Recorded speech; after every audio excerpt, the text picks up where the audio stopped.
Hey everybody. Well, we're going to go ahead and start, and we're going to start at slide 37, and then we'll go to 51. So that's kind of where we're at today. Um, well, now we kind of get to dive into the real criminal psychology. So we've kind of go over the anatomy of the brain and the cerebrum and cerebellum, the brainstem, and knowing their functions and parts. So now we can kind of get into what criminal profiling really is. Okay. So if you look here, criminal profiling is a process that the FBI uses to investigate and to analyze criminals. All right. So you look down here, it's analyzing a crime scene, using information to determine the identity of the perpetrator.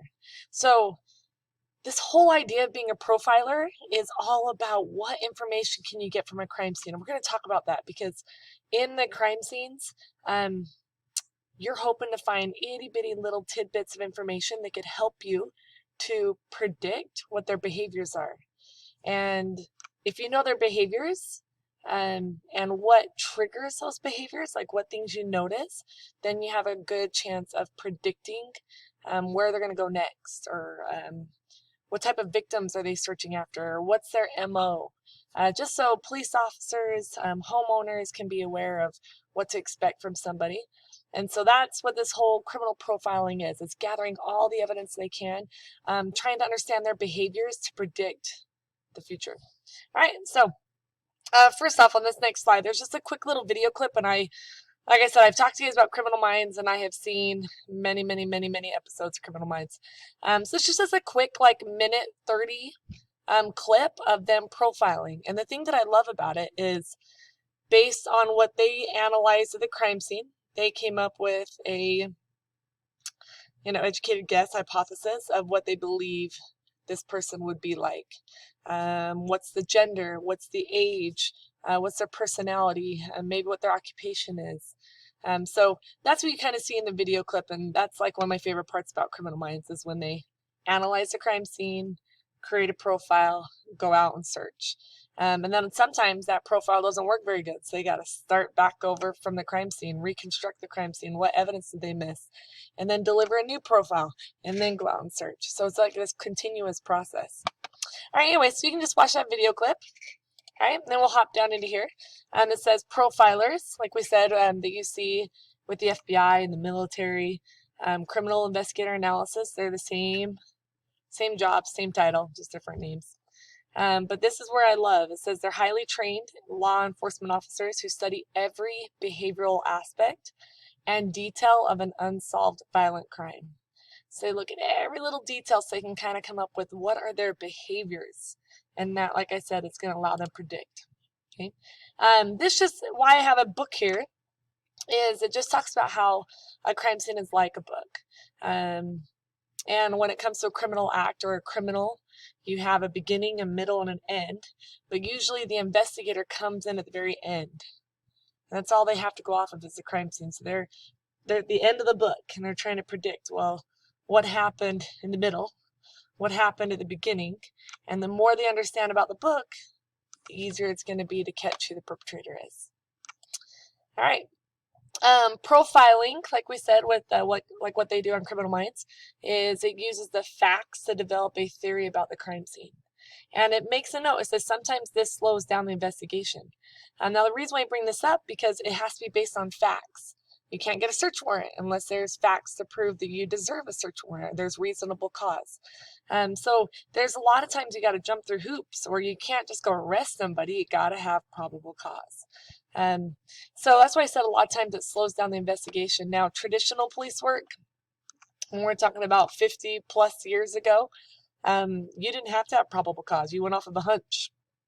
You went off of a theory that maybe you and your investigative team came up with, and then you just went out and acted on it. And if it came to dead ends, then you'd create a new theory and go after it. So there's that style of police work had a tendency to be really, really fast. You'd be like, oh, it looks like the brother's the one that committed the homicide, so we're going to go after the brother. Bam, let's find all that we can about him. And then if it comes out cold, then they're going to go after somebody else. So I have a question down here. It just says, what's the advantages and disadvantages of both methods? So let's just go up to the style that we have now. If it's based on facts, that means you are able to hold them down on a lot more when it comes to court, be able to prove their guiltness or that they're involved in the criminal act a whole lot better if it's facts. Okay, persuading a jury or a judge is going to be a lot easier to do. But like we said, it's going to be a slower process to find the evidence. I mean, you look at how long it takes to even get a jury to get a court date, years, right? I don't know what the average time frame would be, but it's a long time. And then you look at your old school police work. I'm sure it was a lot faster, but one, they could be narrow-minded. They'd be like, oh, yep, it's definitely got to be the brother. We saw the brother and the dad get in a fight. And so the brother and the dad, maybe the son and the dad get in a fight. So that's who they go after. And they are tunnel visioned. And so they don't see other possibilities because they have a theory. They're going to go after that theory. So they're going to miss other pieces of information. They could probably prove or even disprove that that happened, right? The other part, as far as the traditional police work, I mean, they could be following bad leads off of their hunch, and then the real perpetrator or real evidence gets lost in the shuffle, and it could lead to never solving a case. So they decided that the first option was definitely better, even though it took a slower time frame to have occurred. Okay, so let's go ahead and move on to the next part. Now, behavior. A person's behavior and their expressions of thoughts, feelings, and emotions. So your behaviors are expressions of your thoughts, feelings, and emotions. So when you act a certain way, for most part, you can't cover it up. And I am an open book. When I'm happy, I'm happy. When I'm sad, I'm sad. I look at this and go, yeah, your expression, your behaviors that are being expressed reflects back on those thoughts, feelings, and emotions. Now, the next bullet. This is what drives profilers, okay, crime scene analysis experts. Past behavior predicts future behaviors. So what they've done in the past could help predict what they're going to do in the future. And you think about it, sometimes your serial killer, I hope you're looking for what is that antecedent, that trigger, what made them start to kill or what keeps continuing them to kill. So you look at this, whatever that trigger could be or whatever that past behaviors are, it will allow you to predict when the next time would be when they would kill. Because it's really hard to stop a habit. It's really, really difficult to stop something that's been ingrained so passionately inside of you, to just stop cold turkey and do something different. And I mean, I always compare this to sports, like good and bad. Okay, you do something exceptional in the middle of the game, and you just get that pure joy and adrenaline and excitement. And you like do a fist pump in the air, and you're pumped, you're excited. So the next time that exact same thing happens, and then you decide to just stand there and cold turkey. I mean, to change that emotional behavior so erratically would be so difficult. And vice versa, when you get really ticked off in a sporting event, maybe what you do, it's probably something you repeat over and over and over again because it's hard to stop those behaviors. All right, let's go to the next part. So this just kind of makes you think what I just talked to you about. When was the last time you got mad? What triggered that emotion? Heck, my kids doing homework today. So what triggered that emotion? They're all over the place and won't sit in their seats. Tomorrow, when they're all over the place and won't sit in their seats, what's going to be my first initial reaction? Joy and love? No, annoyance triggered to anger. So those triggers can create the same emotional response. Right? Have you been upset due to the same trigger before? Yes. Do people in your immediate circle, back that up, ruffle your feathers due to the fact they know the reaction response you would give? If that's not a perfect example of a brother or a sister or a dad or a mom, I don't know what is. They know you're going to react a certain way, so they're going to do it to get that reaction. Past behavior predicts the future. So if you are the person that keeps doing this to other people, bravo, right? Good job. You should be a profiler. Okay, how do you explain to someone that a killer's MO very rarely changes? I'm actually going to have this be one of your assignments. But how would you explain to a family? Saying, hey, this is who we're looking for. He is a male, Caucasian, 20s and 30s. He's a loner. really submissive, I mean, how could you say this to a family with confidence? This is who we're searching for. We're going to send the entire police force after him. We're going to put it out on social media. We're going to let the entire community know this is who we're after. How can you feel so confident? And it goes with that same thing. You look at the crime scene, what evidence left behind, what behaviors are we recognizing that's occurred to get to this point, and those are going to help predict the future because it's so difficult to change. Okay. All right, so this will, like I said, this is going to end up being one of your assignments. Imagine you need to explain this to a victim's family, police force, or general media. Write a paragraph in your composition book. It won't be composition book, like I said, it'll be on Canvas. That will later be explained to general public. Okay? So it's kind of a unique exercise to put yourself through to be like, wow, how would I really explain this to the family or the police force that this is who you're searching for? All right, moving on. Okay. So signature behaviors. This is something you should find in your serial killer. A lot of them have them. Okay. It's those acts committed by the offender that are not necessary to complete the offense. They didn't have to do it. So you look, there's things like the victim's already dead, but yet there's overkill. There's mutilations. There's, like, you think of the Zodiac killer, how he would kill his victims and then completely mutilate their body post-mortem. That means after death.